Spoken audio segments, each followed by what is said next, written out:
Hello नमस्कार दोस्तों, स्वागत है आपका हमारे यूट्यूब चैनल पर। कैसे आप सब? आई होप सब अच्छे होंगे। दोस्तों, कल हमारे यूट्यूब के माध्यम से पहली वीडियो थी और पहली वीडियो के माध्यम से हमने जाना था कि प्रागैतिहासिक काल के बारे में जानकारी प्राप्त की थी। प्रागैतिहासिक काल को हमने 3 भागों में विभाजित किया था: पुरापाषाण काल, मध्यपाषाण काल और नवपाषाण काल। उनकी मैंने तुम्हें विस्तृत जानकारी दी थी, जितनी देनी चाहिए थी। महत्वपूर्ण बिंदुओं के बारे में हमने बात कर ली थी। आज हम बात करेंगे सिंधु घाटी सभ्यता के बारे में। यह भी एक महत्वपूर्ण टॉपिक है, सिंधु घाटी सभ्यता। सिंधु घाटी सभ्यता दोस्तों, इसे हड़प्पा सभ्यता भी कहा जाता है। वैसे तो इसके 3 नाम हैं, पहला सिंधु घाटी सभ्यता, दूसरा हड़प्पा सभ्यता और तीसरा सिंधु सभ्यता। दोस्तों, इसकी खोज सर्वप्रथम दयाराम साहनी जी ने की थी। दयाराम साहनी जी ने इसकी खोज की थी। साहनी कब? 1921 में। 1921 में इसकी खोज हुई। भारतीय पुरातत्व सर्वेक्षण के जो विभाग के अध्यक्ष थे, जॉन मार्शल जी के द्वारा एक टीम गठित की गई थी। उस टीम के साथ ये सब खोज कर रहे थे। उस टाइम पर दयाराम साहनी जी ने इसकी खोज कर दी, इस सभ्यता की खोज कर दी और इसको सर्वप्रथम नाम, सिंधु सभ्यता का सर्वप्रथम नाम इसको जॉन मार्शल ने ही दिया। यानी सर्वप्रथम सिंधु सभ्यता का अगर नाम दिया, इसे सिंधु सभ्यता का नाम सर्वप्रथम जॉन मार्शल जी ने ही दिया। जॉन मार्शल ने दिया था। इस सभ्यता के हमें अब तक इस सभ्यता के हमें अब तक 300 से ज़्यादा पुरातत्व स्थल प्राप्त हो चुका है, जिनमें से 200 गुजरात में से और कुछ जो बंटवारे के बाद कुछ पाकिस्तान में चले गए और कुछ भारत में रह गए। लेकिन अधिकतर जितने भी पुरातत्व स्थल थे सारे पाकिस्तान में चले गए। उसके बाद इस सभ्यता का कुछ बस्तियों की खोज की, छोटी छोटी बस्तियाँ, कुछ बड़ी बस्तियाँ भी थी, उनकी खोज उनकी खोज अलग अलग इतिहासकारों ने की। दोस्तों, इस सभ्यता का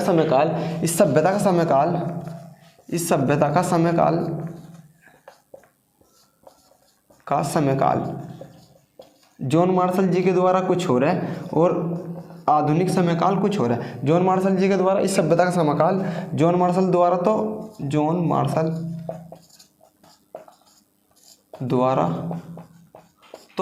3250 ईसा पूर्व से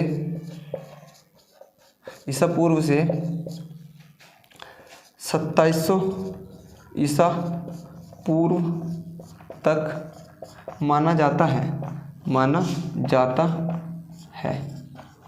लेकिन अगर मैं आधुनिक समयकाल की बात करूं तो आधुनिक समयकाल कहता है कि 400 से 500 साल तक यह सभ्यता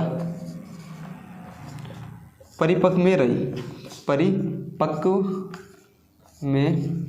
यानी 400 से 500 साल तक इस सभ्यता का समयकाल रहा। किसके? आधुनिक खोज के अनुसार 400 से 500 साल तक यह सभ्यता परिपक्व में रही। 400 से 500 साल तक यह सभ्यता परिपक्व में रही। प्राय नगर 2 टीलों में विभाजित थे। एक तरफ अगर मैं प्राय नगर 2 टीलों में विभाजित थे। पहला, प्राय नगर 2 टीलों में विभाजित थे। 2 टीलों में विभाजित थे। एक तरफ ऊंचा टीला,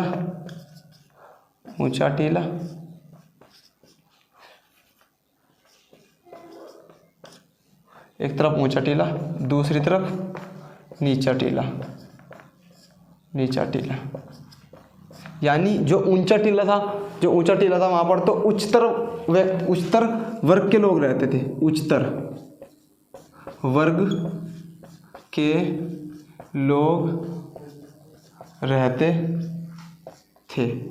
और जो नीचा टीला था वहाँ निम्नतम वर्ग के लोग रहते थे। यानी जो ऊंचा टीला था वहाँ पर उच्चतर वर्ग के लोग रहते थे और जो नीचा टीला था वहाँ पर निम्नतम वर्ग के लोग रहते थे। रहते थे और नीचा टीला वहाँ पर निम्नतम यानी गरीब लोग रहते थे।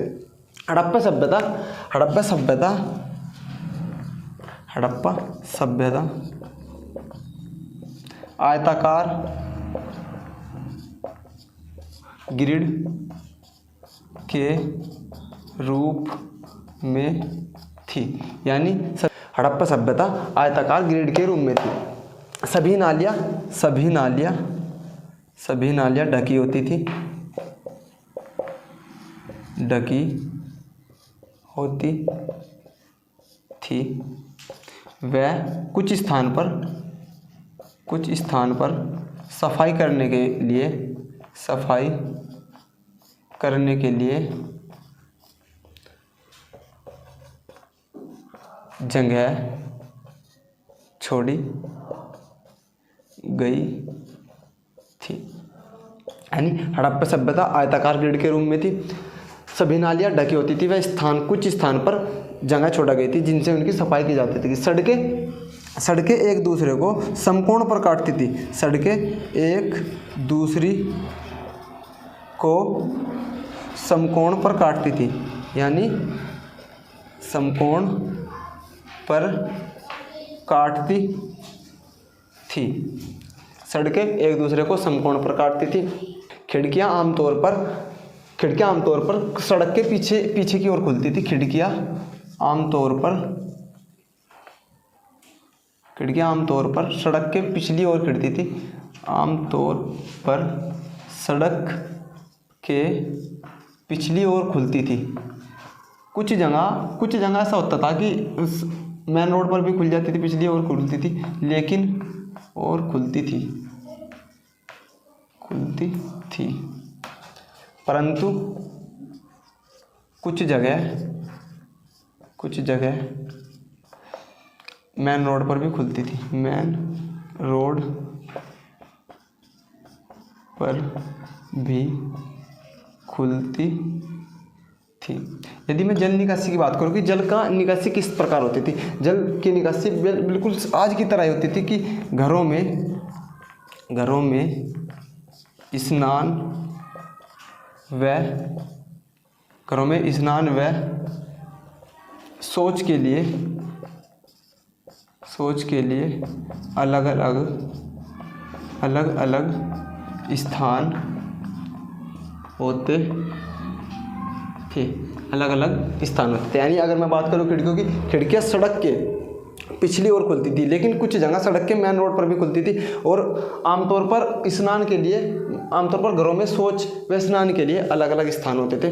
सभ्यता के लोगों का धर्म क्या था? धर्म की बात यदि मैं करूँ तो मातृ देवी की पूजा होती थी, मातृ देवी की उपासना होती थी। वह पशुपति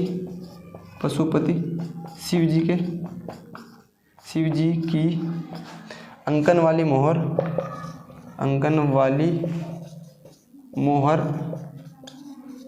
मोहनजोदड़ो से प्राप्त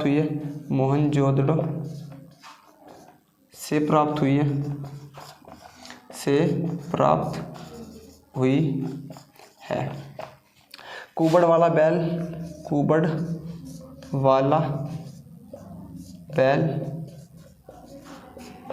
सामान्य पशु था। कुबड़ वाला बैल सामान्य पशु था। वह सभी देवताओं जैसे सूर्य, जल, पीपल के वृक्ष की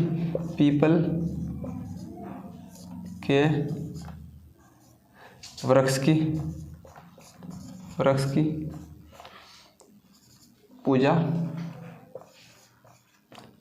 होती थी।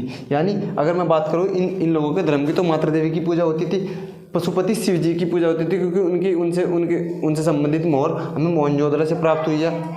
कुबड़ वाला बैल सामान्य पशु था, सभी देवी देवताओं जैसे सूर्य, जल, वृक्ष की पूजा होती थी। उस टाइम पर क्या होता था कि इन सभी की पूजा होती थी, और कुछ हमें मोहरें प्राप्त हुई हैं, उनके माध्यम से हम कहते हैं कि इन सब की पूजा ही होती होगी, जब तो उन सबको सिक्कों पर छपवाया होता। सिंधु घाटी सभ्यता के लोग पूर्णतः शाकाहारी थे। सिंधु घाटी सभ्यता के लोग पूर्णतः शाकाहारी थे। यदि मैं उनके खाने की बात करूं तो सिंधु घाटी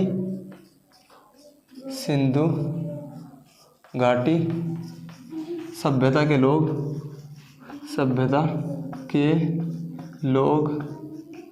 पूर्णतः शाकाहारी थे।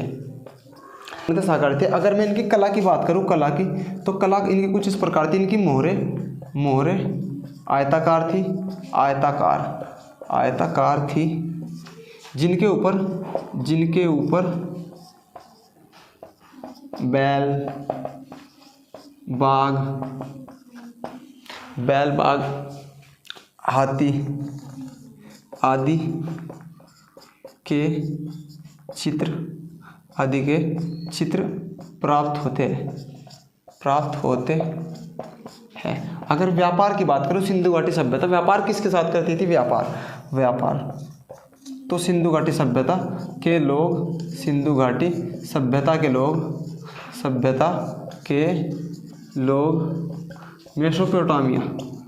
मेसोपोटामिया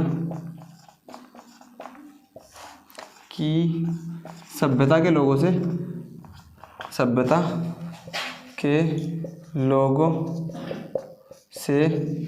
व्यापार करते थे। अगर मैं फसल की बात करूं, गेहूं, बाजरा, मटर, चना, जौ, चावल, कपास, तिल आदि प्रमुख फसल थी। यानी इस सिंधु घाटी सभ्यता की फसलें इस प्रकार थी। सिंधु घाटी सभ्यता की कला जो थी वो आयताकार, सिंधु घाटी सभ्यता में आयताकार मोहरों का प्रयोग होता था। और सिंधु घाटी सभ्यता में जो हमें मोहरे प्राप्त हुई हैं उनके ऊपर बैल बाग हाथी आदि के चित्र प्राप्त होते हैं। और अगर मैं बात करूं व्यापार की, सिंधु घाटी सभ्यता के लोग मेसोपोटामिया सभ्यता के लोगों के साथ व्यापार करते थे। सिंधु घाटी सभ्यता, हड़प्पा सभ्यता और सिंधु सभ्यता के बारे में जितनी भी महत्वपूर्ण बिंदु थे वे मैं सब आपको बता चुका हूँ। इनका अध्ययन करिए आप। अगर आपको वीडियो अच्छी लगे तो लाइक करें, शेयर करें, सब्सक्राइब करें। Thanks for watching.